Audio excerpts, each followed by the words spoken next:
humble pranam at divine feet, lotus feet of Baba. Before I begin, I pray to him to speak through me. And what I'm going to share today, I have not shared with anyone. So it's a very deep sharing for me. And it's Janmashtami.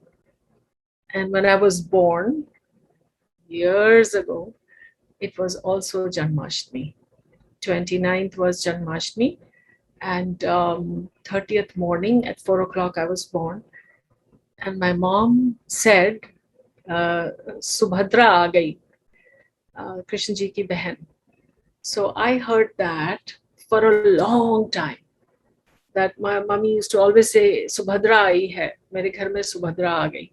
And that continued, and it didn't matter to me. I was not called Subhadra, but I kept hearing that name all the time. And it was, as I was growing up, I spoke to my father one day and I said, who should one pray to?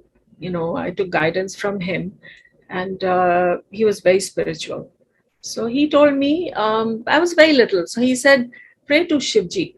Shivji is Bholenath, and he is easily pleased. So I was also drawn to Shivji. So I started my devotion to Shivji, and I'm still fully devoted. So as I was growing up, then we came into Baba's fold in 1973, and we started having bhajans at home, and we started going for bhajans. Now my father had a lovely voice, singing voice. So they asked him to be a lead singer in the bhajans. And everybody thought I had a very good voice because I was very much like my father.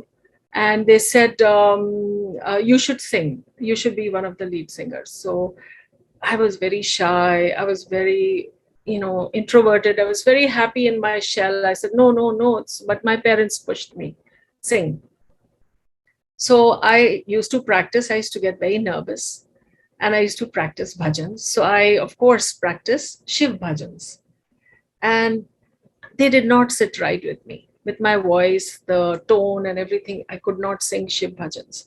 So I said, let me try Krishna bhajans. So Krishna ji ke bhajans gaane shuru kare. So I had 3-4 of them, and out of them, I used to just sing 1 or 2 of them.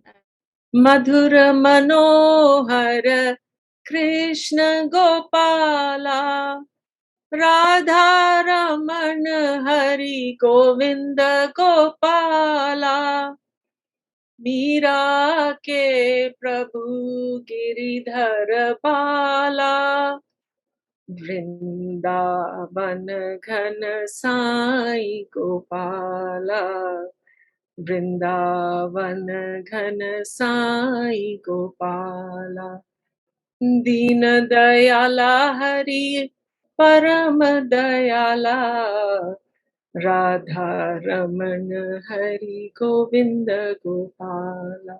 But when I sang, I really called Krishna because it just connected with my heart fully.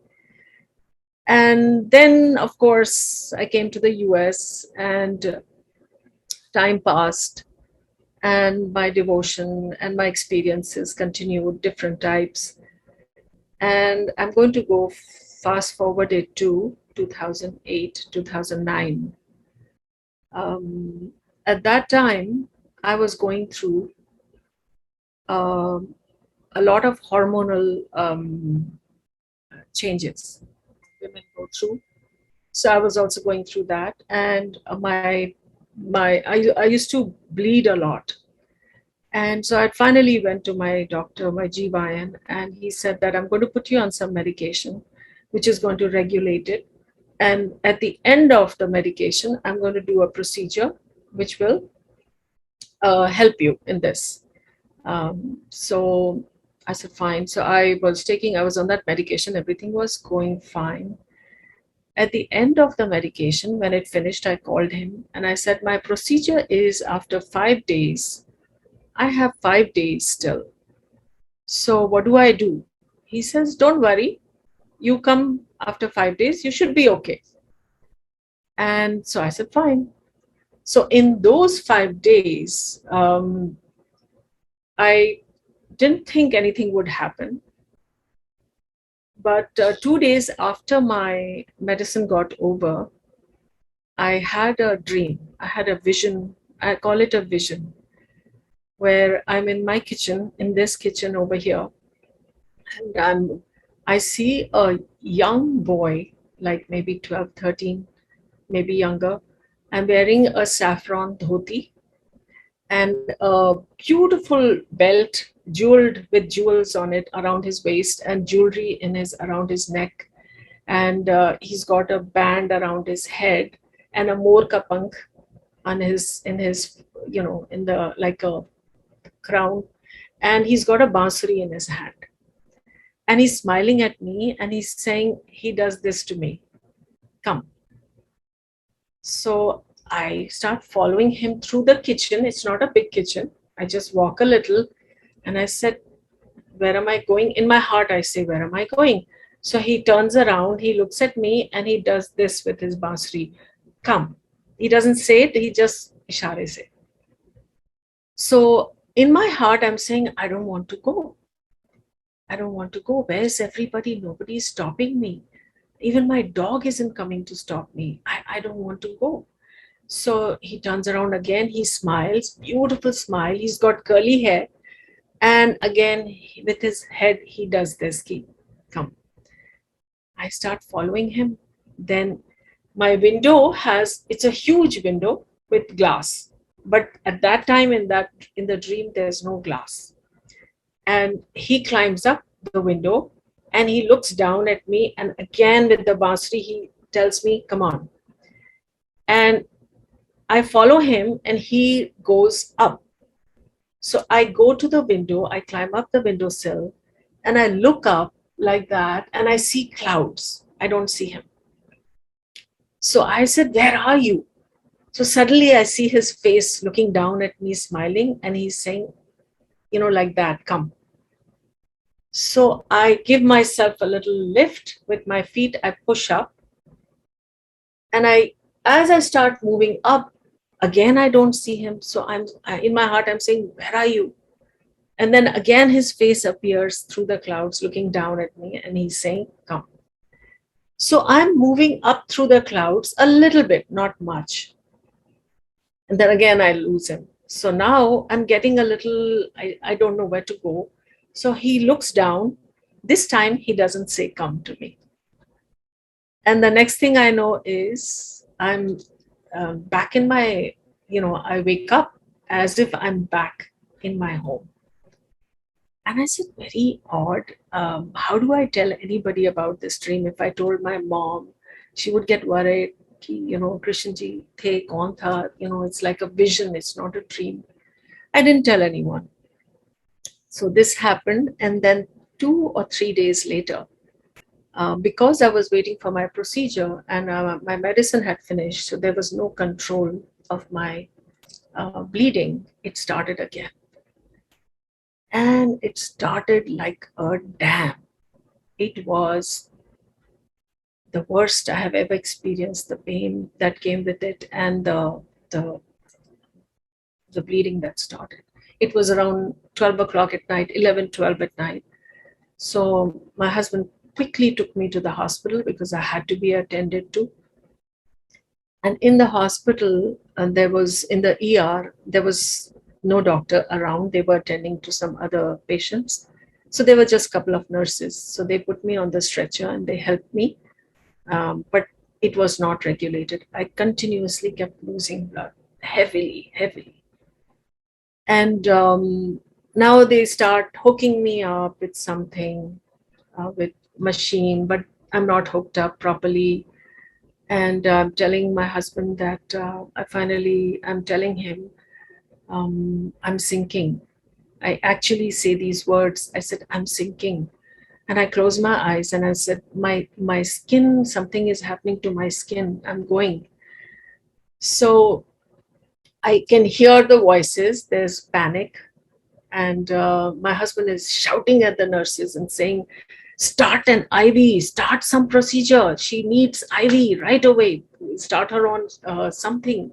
She's her blood. So I can hear them saying her blood pressure has dropped to 50, and her heartbeat is slowing down. So my skin went into shock, which I realized they told me later. So I can hear them, but from a distance now. I've as if moved away from them. And I come into this huge dark place. It's so dark. My eyes are closed. It's so dark. And I feel myself in that darkness. There's no fear, there's no emotion. I don't remember any emotion. And in that dark space, I have my eyes closed.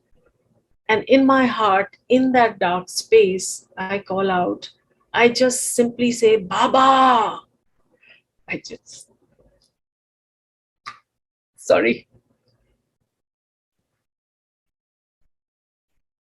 Sorry.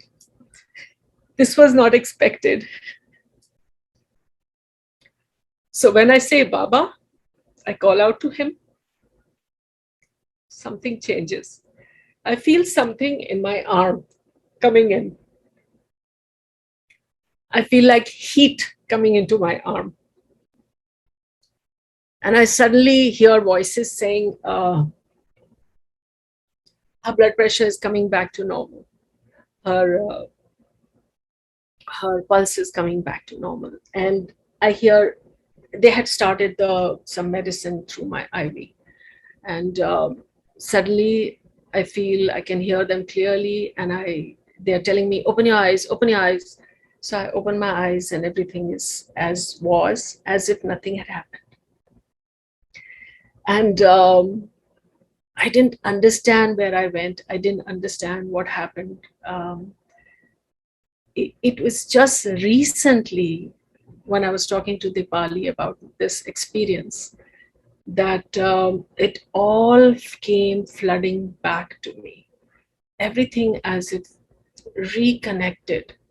Baba brought everything together for me to understand, or at least have an awareness of what happened. That cry I gave out, that the way I called to him in that darkness, it was so real. It was,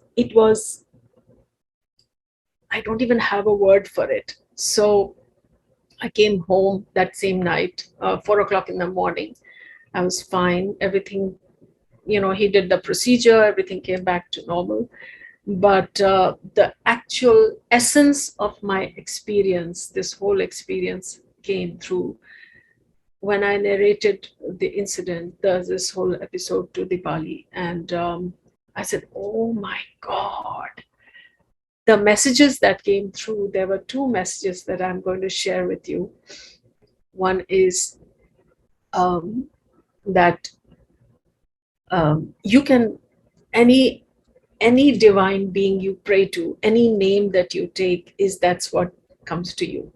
So even though I was a Shiv Bhakt all my life, I still am, but because I used to sing Krishna songs, bhajans, I saw Krishnji in my dream. He came, Krishnji came to take me. And my second message that comes very strongly is that I am so grateful and blessed, so grateful to Baba that I called him in my darkest moment. Called him because I could have thought of somebody else. I could have called my husband. I could have called but I called God. And I pray earnestly that I'm with him each and every moment. I surrender to him as my life goes forward, because I don't know when I will leave this body again, or I will leave this body permanently, and that I should be with him when I'm leaving this body.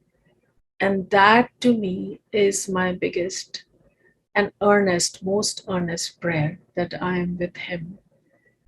And the bhajan, Har ek pal mein, har ek kshan mein, bhaje hum sada. tero naam. That repeats in my head all day, the whole bhajan. But I ask him that he grants me this wish, with all his blessings, that I'm with him in every moment. With that, I'm going to say, Sai Ram, thank you for listening.